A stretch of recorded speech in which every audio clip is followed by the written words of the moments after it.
नमस्कार, बहुत स्वागत है आप सभी लोगों का हमारे समृद्धि आईएएस के यूट्यूब चैनल पर। और ये क्विक रिवीजन सीरीज का 13वां लेक्चर है। और इसमें पर्यावरण एवं पारिस्थितिकी से संबंधित जो भी महत्वपूर्ण टॉपिक हैं उनको हम कवर करेंगे संक्षेप में और तेजी से। तो आप लोग 10-12 मिनट वीडियो को देखिएगा, मतलब चैनल पे बने रहिएगा।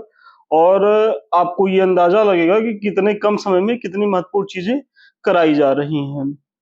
देखिए, टाइम हमारा वही है, सुबह 9 बजे, शाम को 5 बजे और फिर रात में 9 बजे। तो ये 3 समय आप चैनल पे बने रहिए। और बहुत लंबा क्लास नहीं होता है इस समय, चूँकि हम भी समझ रहे हैं कि आप लोग का समय बड़ा क्रूशियल है।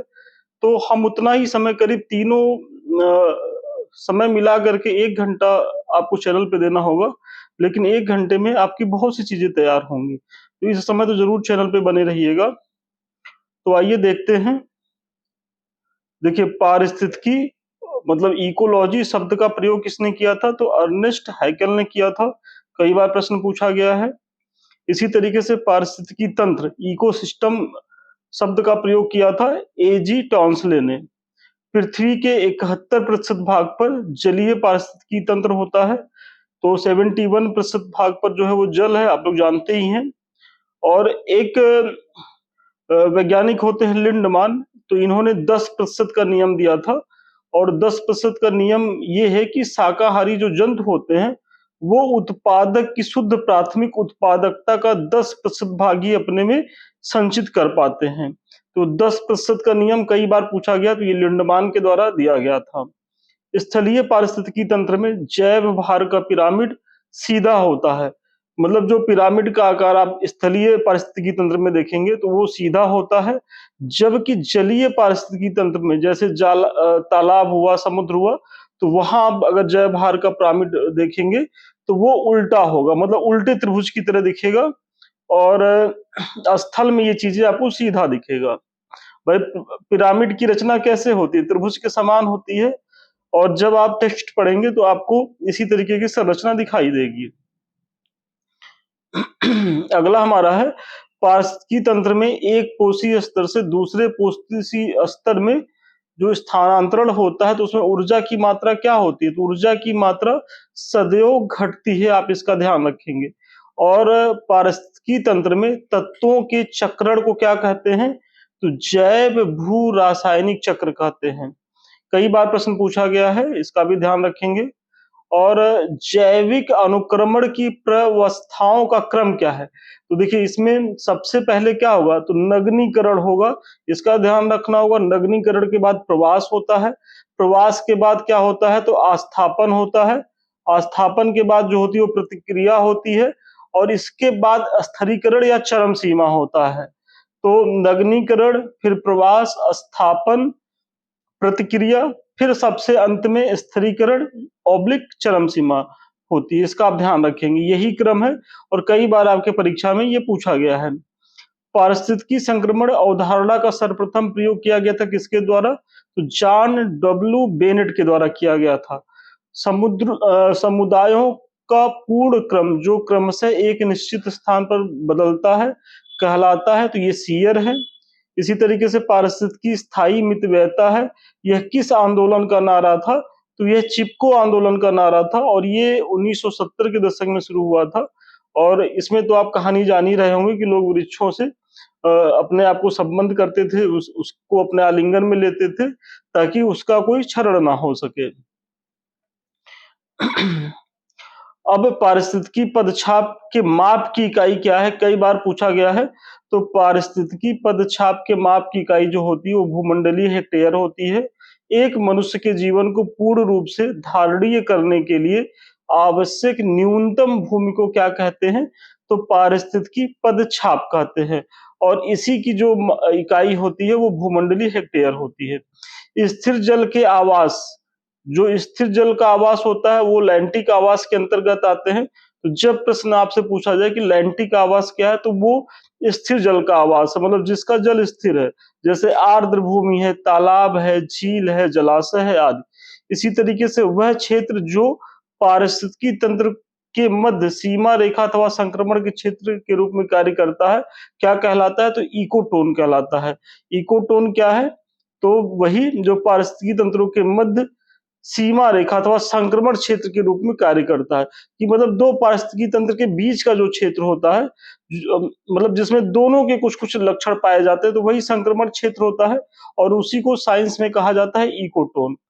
लोटिक पारिस्थितिकी तंत्र का उदाहरण है नदी। तो देखिए लैंटिक और लोटिक, तो लैंटिक में है स्थिर जल जैसे तालाब, झील, आर्द्र भूमि, और लोटिक में जो है जो गतिशील जल होते हैं जैसे नदी। और इसमें थोड़ा और देख लें कि लोटिक पारिस्थितिकी तंत्र किसी भी प्रकार का गतिमान जल हो सकता है, जैसे नदी, स्प्रिंग, चैनल या स्ट्रीम। और कई बार ये प्रश्न पूछा गया है लोटिक से भी और लैंटिक से भी, तो लोटिक और लैंटिक में आप कंफ्यूज मत होइएगा। आप सबसे स्थायी पारिस्थितिकी तंत्र है महासागर है, आप लोग जानते ही होंगे। इसी तरीके से डीप इकोलॉजी, जो गहन पारिस्थितिकी शब्द का प्रयोग किया गया था किसके द्वारा, तो अर्निज नेस के द्वारा किया गया था। इसका भी आप ध्यान रखेंगे। मोनोक्लाइमेक्स मतलब जो एकल चरम है के सिद्धांत का प्रतिपादन किसने किया था, तो एफ ई क्लेमेंट्स ने किया था। तो एफ ई क्लेमेंट्स ने मोनोक्लाइमेक्स के सिद्धांत का प्रतिपादन किया था और पारिस्थितिकी निषेध की संकल्पना का प्रतिपादन किसने किया था, तो पारिस्थितिकी निषेध संकल्पना का प्रतिपादन जो है वो ग्रीनले के द्वारा किया गया था। कौन किसी जल निकाय में घनत्व प्रवणता को दर्शाता है, तो पिकनोक लाइन। तो किसी जल निकाय में घनत्व प्रवणता को दिखाने वाली इकाई होती है पिकनोक लाइन होता है, इसका भी आप ध्यान रखेंगे। जैव विविधता अल्फा, बीटा तथा गामा नामक श्रेणियों में विभाजित किया जाता है, और यह विभाजन किसने किया था, तो हेटकर एक साइंटिस्ट थे, उनके द्वारा ये विभाजन किया गया था। मतलब जैव विविधता में जो अल्फा, बीटा, गामा श्रेणियां बांटी गई हैं, वो हेटकर के द्वारा किया गया था। बायोडाइवर्सिटी शब्द का प्रयोग वाल्टर जी रोसन ने किया था, और संयुक्त राष्ट्र संघ द्वारा 22 मई को अंतरराष्ट्रीय जैव विविधता दिवस के रूप में मनाया जाता है। कई बार पूछा गया है, तो अंतरराष्ट्रीय जैव विविधता दिवस कब मनाया जाता है, तो ये मनाया जाता है 22 मई को। भारत में 4 जैव विविधता हॉटस्पॉट स्थल हैं। नंबर 1 पूर्वी हिमालय है, दूसरा जो है वो पश्चिमी घाट है, तीसरा जो है इंडो वर्मा या इंडो म्यांमार हॉटस्पॉट वाला क्षेत्र है, और चौथा सुंडालैंड हॉटस्पॉट। ये 4 जो है भारत में प्रमुख जैव विविधता हॉटस्पॉट स्थल हैं। जैव विविधता के ह्रास के लिए सर्वाधिक महत्वपूर्ण कारक क्या है, तो प्राकृतिक वास का जो विनाश जो हो रहा है, कि मतलब मनुष्य की आकांक्षाएं, लाभ लोभ की जो प्रवृत्ति है इतना ज्यादा बढ़ती जा रही है, और मनुष्य की जनसंख्या भी बढ़ती जा रही है कि वह अन्य जीव जंतुओं के आवास को भी बहुत ज्यादा क्षति पहुंचा रहा है। भाई जंगल एक बड़ा आवास क्षेत्र होता था अन्य जीव जंतुओं का, समुद्री क्षेत्र होता था, नदियां होती थी, तालाब होते थे, पोखर होते थे, झीलें होती थी, सब पे जो है आप देख रहे होंगे तो मानव अतिक्रमण करता चला जा रहा। तो ऐसे में अगर किसी का आवास ही प्रभावित हो जाएगा, मतलब आप ऐसे सोचिए कि आपको रहने के लिए घर ही ना हो, तो आप कितना दिन सरवाइव कर पाएंगे। तो यही स्थिति अन्य जीव जंतुओं के साथ हो रही है। राष्ट्रीय उद्यानों, वन्य जीव अभयारण्य, जैव मंडल रिजर्व, प्राकृतिक उपवन एवं झीलों आदि में स्वस्थान है, मतलब इन सीटू संरक्षण द्वारा आनुवांशिक जैव विविधता का रख रखाव किया जाता है। तो स्वस्थान या इन सीटू जो संरक्षण है वो कहाँ किया जाता है, तो राष्ट्रीय उद्यानों में, वन्य जीव अभयारण्य में, जैव मंडल रिजर्व में, प्राकृतिक उपवन एवं झीलों में। इसी तरीके से आप देखेंगे तो जीन बैंक, उत्तक संवर्धन केंद्र, वानस्पतिक उद्यान, चिड़ियाघर, एक्वेरियम आदि जो है वो एक्स सीटू या वाह स्थाने संरक्षण कहलाते हैं। एक्स सीटू या वाह स्थान संरक्षण के लिए कौन सी गैस सामान्यतः प्रयोग की जाती है, तो कई बार पूछा गया है, तो एक्स सीटू संरक्षण में नाइट्रोजन गैस का प्रयोग किया जाता है। प्रवाल विरंजन का सबसे अधिक प्रभावी कारक क्या है, तो देखिए प्रवाल विरंजन के कई कारण होते हैं उत्तरदायी, लेकिन उसमें भी अगर सबसे महत्वपूर्ण आप कारण मानेंगे तो सागरीय जल के तापमान में वृद्धि होता है। अगर सागरीय जल के तापमान में वृद्धि हो रही है तो ये प्रवालों के लिए सबसे ज्यादा हानिकारक होता है। भारत में प्रवाल भित्ति वाले जो 4 प्रमुख क्षेत्र हैं कौन से? तो एक अंडमान निकोबार द्वीप समूह है, दूसरा कच्छ की खाड़ी है, तीसरा मन्नार की खाड़ी है, चौथा कौन सा है? तो लक्षद्वीप है। और विलुप्त होने वाले प्रजातियों और प्रजातियों में पौधे एवं पशुएं दोनों शामिल होती हैं कि सूचीबद्धता होती है किसमें? तो रेड डाटा बुक में। इसका ध्यान रखेंगे। देखिए प्रजातियों में पौधे और पशुएं दोनों होते हैं और IUCN के अनुसार किसी प्रजाति को तब विलुप्त माना जाता है जब वह अपने प्राकृतिक आवास में 50 वर्ष से न देखा गया हो। मतलब IUCN जो है वो किसी प्रजाति को तब विलुप्त मानता है कि जो उसका घर है वह अपने घर में 50 वर्षों के बीच में कभी देखा ही न गया हो, तो IUCN उसे जो है विलुप्त मान लेती है। तो ये 50 वर्ष याद रखिएगा, कई बार पूछा गया है। कौन सी ड्रग जो है गिद्धों की तेजी से घटती जनसंख्या का मुख्य कारण है? तो डिप्लोफेनिक सोडियम। और वाकई में जो गिद्ध, हम लोग बचपन में थे जब गांव जाते थे तो हमारे यहाँ पीपल का पेड़ था और विश्वास मानिए कि मतलब उस पे इतने गिद्ध रहते थे और काफी तादाद में। हम लोग तो उस पीपल के वृक्ष के पास जाने में डरते थे और चूंकि बच्चों को थोड़ा डरवाया भी जाता था कि वो उनके मतलब वो आंख निकाल लेते हैं इस तरीके से या क्षति पहुंचा देंगे, तो हम लोग डरते भी थे बचपन में। तो और आज देख लीजिए कि यदि हम लोग के बच्चे हैं, ये सब देख ही नहीं पाएंगे जिस तरीके से चीजें निकल के आ रही हैं। तो इसके विनाश का, जो ये गिद्धों के विनाश का सबसे बड़ा कारण है, जो जो पशुओं को दर्द निवारक के रूप में डिक्लोफेनाक जो दवा दी जा रही है, तो इससे जो है चूंकि जब ये पशु मृत होते हैं और इनको जब गिद्ध खाते हैं, तो ऐसे में ये दवा का प्रभाव उनके शरीर में चला जा रहा है और ये असमय ही मृत्यु को प्राप्त कर लेते हैं। तो इसके रोकथाम के लिए सरकार कई प्रयास कर रही है। जैसे उत्तर प्रदेश सरकार में महाराजगंज जो अपना जिला है, वहाँ गिद्ध प्रजनन केंद्र की स्थापना कराई गई है, मतलब जटायु प्रजनन केंद्र की बात चल रही है। और भी राष्ट्रीय स्तर पे भी प्रयास हो रहे हैं। तो ये डिक्लोफेनाक दवा याद रखिएगा, डिक्लोफेनाक सोडियम। जैव विविधता अधिनियम 2002 के प्रावधानों को क्रियान्वित करने के उद्देश्य से राष्ट्रीय जैव विविधता प्राधिकरण की स्थापना 2003 में की गई। तो देखिए इसमें 3 फैक्ट है। सबसे पहले जैव विविधता अधिनियम कब आया था? तो 2002 में। और फिर राष्ट्रीय जैव विविधता प्राधिकरण की स्थापना कब हुई थी? 2003 में हुई थी। और इसका मुख्यालय कहाँ है? तो चेन्नई तमिलनाडु में है। तो इसका भी आप ध्यान रखेंगे। विश्व का सबसे लंबा जीवित वृक्ष कौन सा है? तो सिकोया है और यह संयुक्त राज्य अमेरिका के उत्तरी कैलिफोर्निया में पाया जाता है। अब थोड़ा सा ग्रीन हाउस गैसों की संकल्पना को देख लेते हैं। तो ग्रीन हाउस गैसों की संकल्पना जो प्रस्तुत की थी किसने? जोसेफ फोरियर ने की थी। और विश्व मौसम विज्ञान संगठन के अनुसार वैश्विक तापन में योगदान देने के क्रम में आप देखेंगे तो कार्बन डाइऑक्साइड की भूमिका सर्वाधिक है, लगभग 66% है। मीथेन जो है वो 16% योगदान देती है। क्लोरोफ्लोरोकार्बन जो है 9%, नाइट्रस ऑक्साइड 6% और अन्य गैसें जो हैं वो 1% जिम्मेदार होती हैं किसके? तो वैश्विक तापन में। तो आप इसको भी एकदम नोट कर लीजिए, कई बार प्रश्न यहां से भी पूछे गए हैं। अब थोड़ा सा अगला देखते हैं कि प्राकृतिक रूप से पाई जाने वाली ग्रीन हाउस गैसों में सर्वाधिक मात्रा होती है किसकी? तो जल वाष्प की।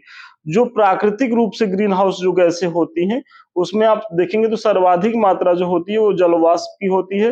अंडमान एवं निकोबार द्वीप समूह में निम्नलिखित में से किस कारण से प्रलयंकारी प्रवाल विरंजन हुआ तथा प्रवालों की सामूहिक मृत्यु हुई? तो देखिए अंडमान निकोबार द्वीप समूह, मैंने पीछे बताया कि जो 4 प्रमुख क्षेत्र थे तो उसमें अंडमान निकोबार द्वीप समूह का महत्वपूर्ण स्थान है। और ऐसे में आप देखेंगे तो जो हिंद महासागर के तापमान में 2 डिग्री सेल्सियस की जो वृद्धि हुई है, ये एक बड़ा कारण रहा है प्रवालों के विरंजन का अंडमान एवं निकोबार द्वीप समूह में। किससे जलवायु परिवर्तन का क्रायोजेनिक संकेतक प्राप्त किया जाता है? तो जलवायु परिवर्तन का क्रायोजेनिक संकेतक प्राप्त किया जाता है आइस कोर से। किसने यह सुझाव दिया था कि पृथ्वी की धुरी पर अवस्था बदलना जलवायु परिवर्तन के लिए एक कारक है? तो ये सुझाव दिया था मिलुटिन मिलान कॉविच ने दिया था। तो आप इसको भी ध्यान दीजिएगा, कई बार ये भी प्रश्न पूछा गया है। United nation framework convention on climate change, जिसे शॉर्ट फॉर्म में यूएनएफ ट्रिपल सी कहा जाता है, तो यह एक अंतरराष्ट्रीय संधि है जिसका गठन रियो डी जेनेरियो में वर्ष 1992 में हुआ था। तो यूएनएफ ट्रिपल सी एक अंतरराष्ट्रीय संधि है और इसका गठन ब्राजील के रियो डी जेनेरियो में वर्ष 1992 में हुआ था। फिर momentum for change climate neutral now पहल किसके द्वारा प्रवर्तित की गई है? तो यूएनएफ ट्रिपल सी सचिवालय के द्वारा।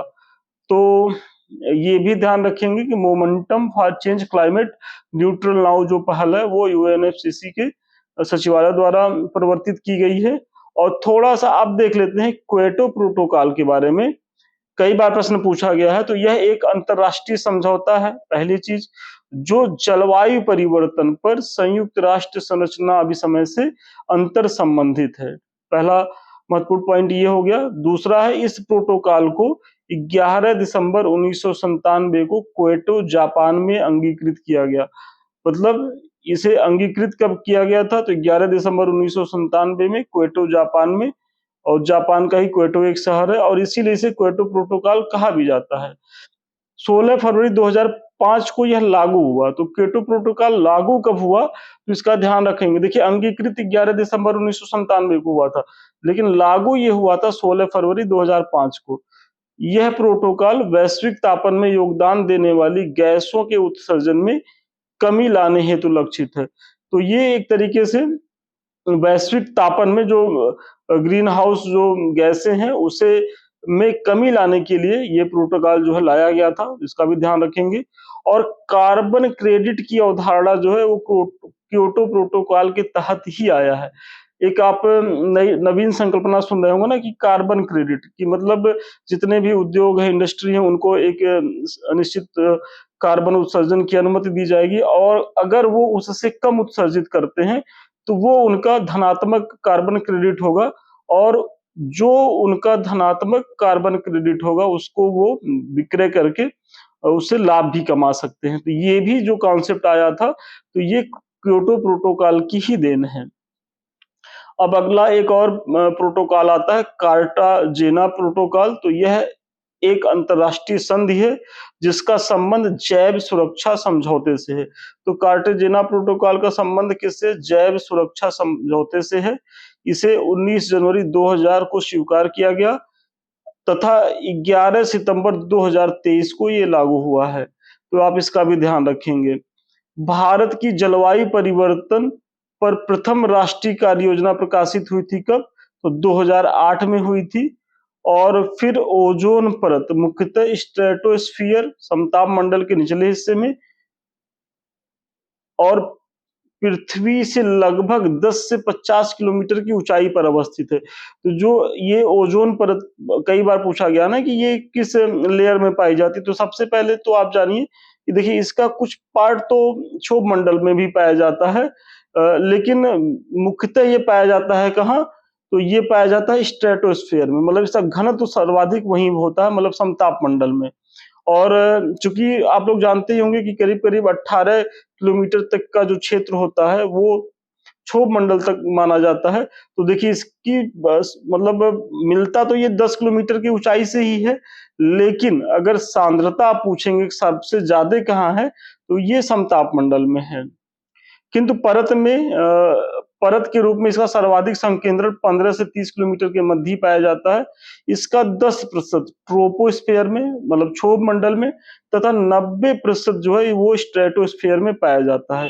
और ओजोन परत को जो है किस इकाई में मापा जाता है? तो डॉप्सन इकाई में मापा जाता है। ये भी बहुत महत्वपूर्ण है। तो आप जानते होंगे कि जो ओजोन परत है उसका 10% ट्रोपोस्फेयर में और 90% स्ट्रेटोस्फेयर में। इसीलिए जब आपसे पूछा जाएगा तो आप स्ट्रेटोस्फियर लगाइएगा। अगर क्षोभ मंडल भी रहे तो क्षोभ मंडल में नहीं लगाना है, आपको लगाना है किसमें? तो स्ट्रेटोस्फियर में लगाना है।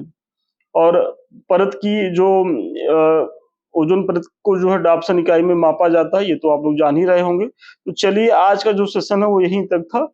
संस्थान का ये कुछ बैच चल रहा है। एक तो आरओ मेंस को लेकर के है, दूसरा जो है यूपीपीसीएस मुख्य परीक्षा को लेकर के है। तो आप लोग यदि इससे जुड़ना चाहें तो ज्वाइन करें। नंबर है 7303307507 पे। और सबसे अंत में संस्थान के कुछ लिंक्स हैं। एक तो हमारा समृद्धि आईएएस का टेलीग्राम है, मतलब इसमें आप @समृद्धि आईएएस ऑफिशियल टाइप करेंगे, हमारा समृद्धि आईएएस का पेज खुल के आएगा। आप इसको ज्वाइन करें, क्योंकि यहाँ हमसे जुड़े रहने का ये 24 घंटे का तो माध्यम है ही है, साथ ही एक समय के बाद बहुत से पीडीएफ संस्थान के द्वारा यहाँ दिए जाते हैं। यह संस्थान कोई भी सूचना सबसे पहले यहीं देती है। तो ऐसे में ये सबसे बेहद उपयोगी है, सबसे ज़्यादा ज़रूरी है इससे जुड़े रहना आपका।